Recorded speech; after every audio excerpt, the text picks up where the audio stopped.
katulad ng dati na ang hangarin ay tulungan ang kapwa.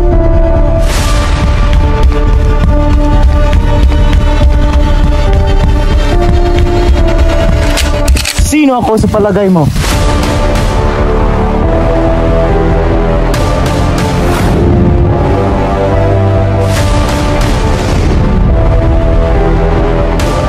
Ako ay inosente! Ikaw ang dapat hatulan! Kami ay narito bago kayo! Lumubuhay na naayon sa kalikasan at katutubong bansa!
Basilio!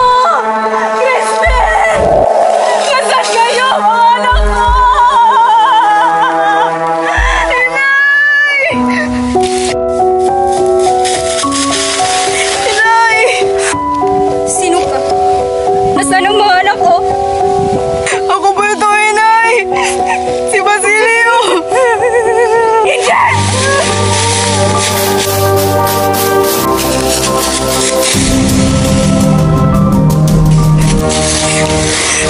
Inay!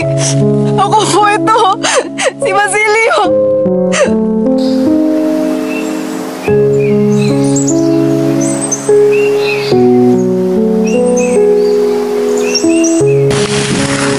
Anak ko! Nandito na ako! Huwag kang mag-alala! Lagi mong tatandaan na mahal kita! Inay! Inay! Inay!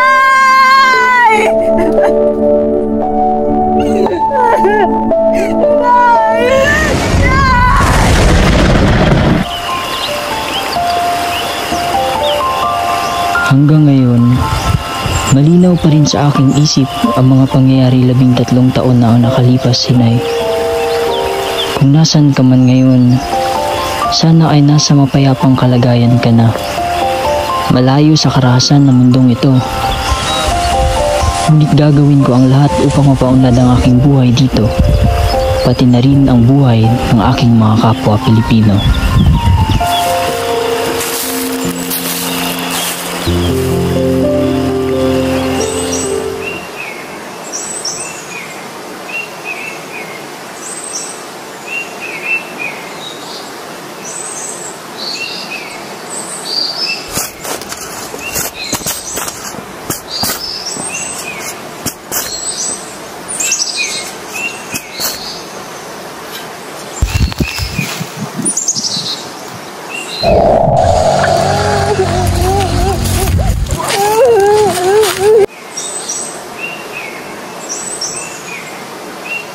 Anong nangyari sa kanya?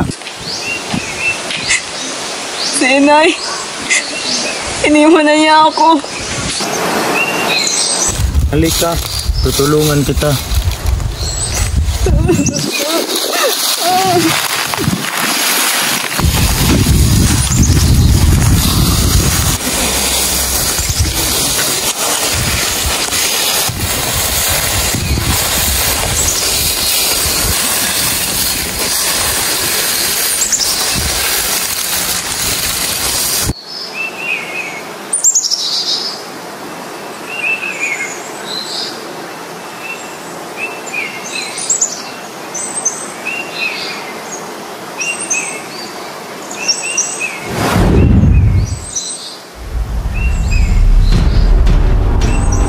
May tutulong ba ako sa inyo, senyor? Kung iyong natatandaan, 13 taon na nakalipas, ito rin sa buok na ito na tayong natatagpo. Ikaw yung taong nagbigay sa akin ng pakikiramay sa paglibing ng aking ina. Kaya't ikagagalak ng aking sarili kay aking natutulungan.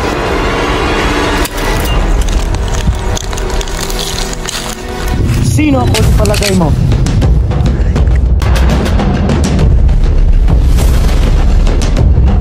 Taong sagrado sa akin. Isang taong pinaniniwalaan ng lahat na maliban sa akin ay patay na. At ang mga kasawiang palad ay lagi kong iniiyakan.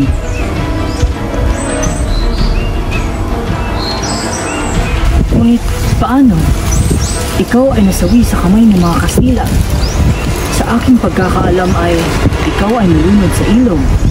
Ako ay nabuhay dahil may kaibigang nagsakripisyo ng buhay para sa akin.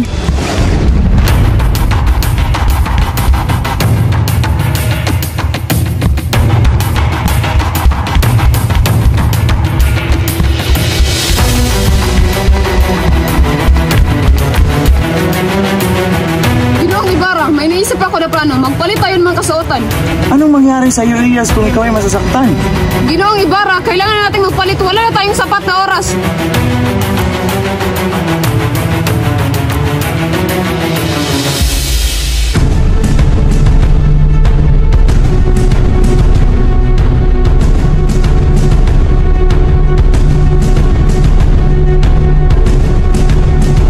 Magtago ka, Ginoong Ibarra. Ako na lang magpapahabol sa kanila. Mag-ingat ka, Elias!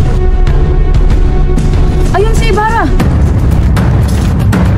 Ayun si Ibarra! Marinig si Ibarra! Sueldo!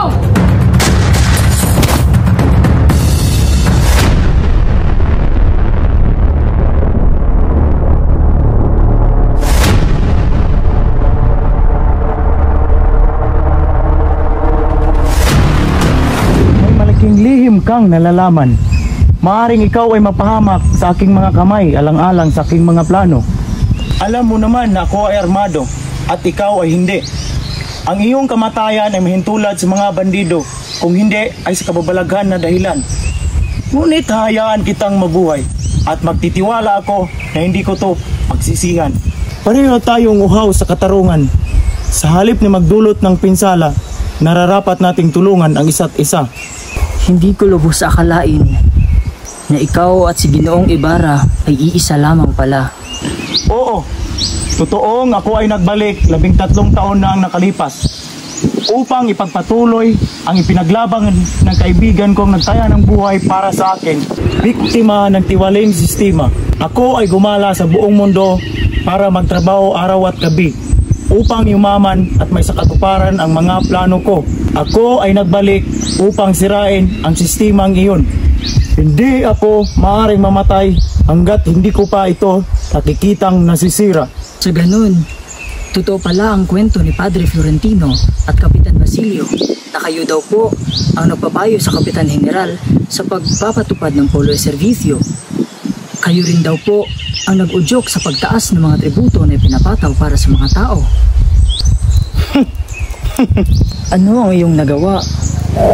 Bakit hindi natin papataasan ng buwis ang mga Indio, Kapitan? Kung hindi sila makapagbayad, pilitin natin silang magtrabaho ng libre? Paano unlad ang ating bayan kung walang magtatayo ng bagong establishmento? Ako'y nakikinig. Paano kung sirain natin ang kanilang mga bahay para gawing espasyo ng ating mga gusali at negosyo? Ito ay magbibigay ng malaking kita sa ating ekonomiya. Tama!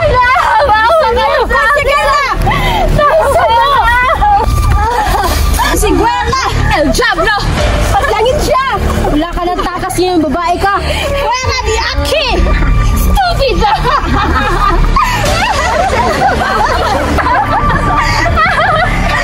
Grabe kayo! Ikaw ay hinahatulan ko sa harap ng Diyos at ikaw ay makasasala. Nagre-rebelde ka laban sa lupain na hindi mo naman pagmamayari. Hindi ka nagbabayad ng buwis at nagpapalaganap ka ng paganismo sa bayan. Ikaw ay mangkukulam. Dahil sa iyong mga kasalanan, hinahatulan kita ng bitay para makasama mo ang iyong Diyos si Satanas sa impyerno. Yan ang nararapat sa iyo! Ako ay inosente! Ikaw ang dapat hatulan! Kami ay narito bago kayo! Namumuhay na naayon sa kalikasan at katutubong pwersa! Ninakaw niyo ang aming mga lupain! Pinatay niyo ang mga inosente!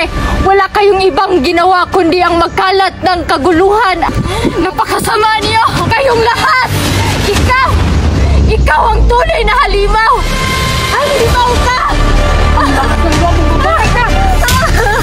Kastigay lang! Dali siya sa mga kasama ng alipin!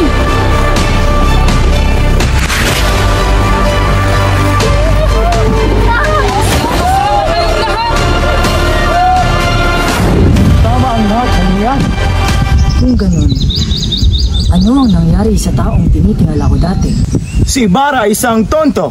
Hindi na ako katulad ng dati na ang hangarin ay tulungan ang kapwa at pagiging pagkakaroon ng handang kalooban.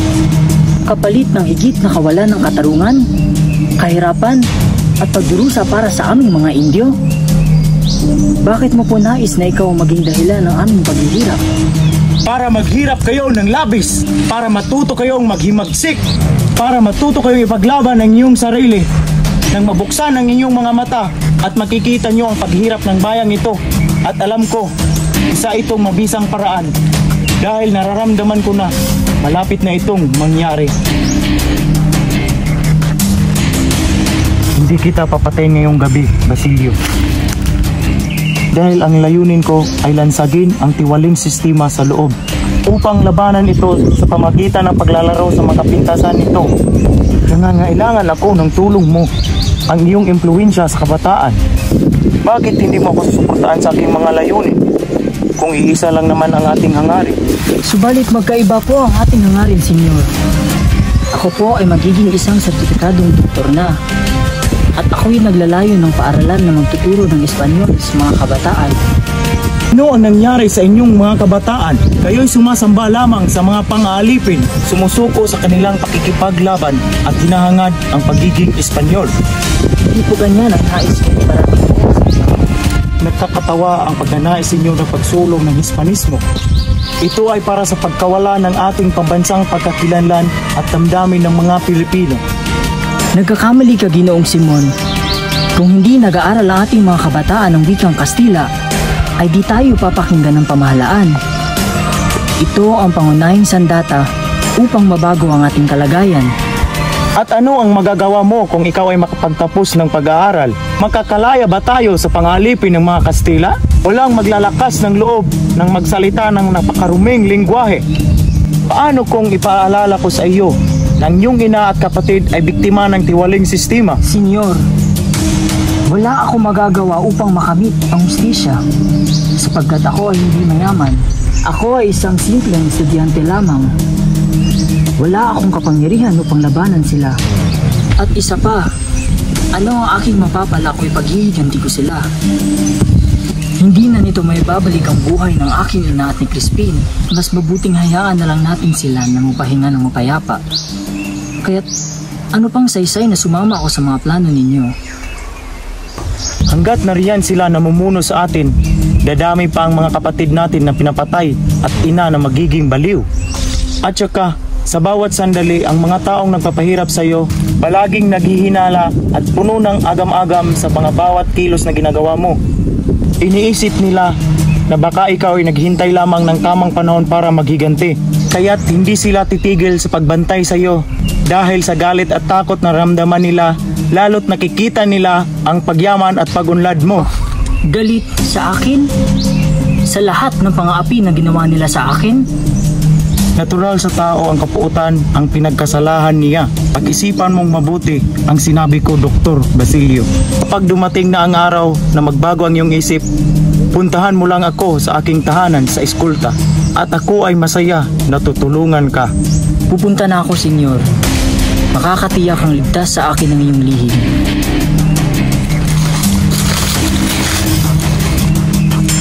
Magkaroon ng kunting pasensya sa mundo. Darating rin ang tamang araw. Kunting pasensya lang ang kailangan.